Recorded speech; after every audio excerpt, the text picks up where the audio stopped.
দেখছেন সাশ্রয় টিভি, সবার জন্য সবসময়। আসন্ন লোকসভা নির্বাচনকে ঘিরে চতুর্দিকে রাজনৈতিক মহলে চলছে তোলকালাম।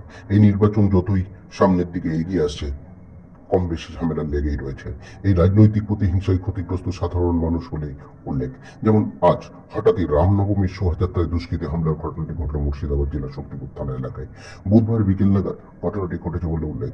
বিশেষ সূত্রে খবর যে সেই শোভাযাত্রাটি বিকেল নাগাদ যখন রাজ্য সড়কের উপর দিয়ে মহানন্দের সঙ্গে যাচ্ছিল, ঠিক সেই বক্তি দুষ্কৃতীরা অতর্কিতে হামলা চালায় শোভাযাত্রাকে লক্ষ্য করে বোমা ছোড়ে।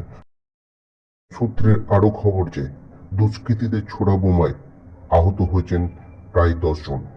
আরো কতজন আহত হয়েছেন তার উল্লেখ এখনো পাওয়া যায়নি। তাদের মধ্যে 4 জন মহিলা ও 6 জন পুরুষ বলে উল্লেখ। স্থানীয় শক্তিপুর গ্রামীণ হাসপাতালে নিয়ে যাওয়া হয়েছে সেই 10 জনকে। এছাড়াও ওই এলাকায় দোকানপাট ভাঙচুর করা হয়েছে বলে সূত্রের খবর। এখনো খবর পাওয়া পর্যন্ত ঘটনাস্থলে স্থানীয় থানার পুলিশ উপস্থিত হয়েছেন। পরিস্থিতি সামাল দিতে কাঁদানে গ্যাসের শেল ফাটিয়েছেন বলে স্থানীয় সূত্রে জানা গেছে।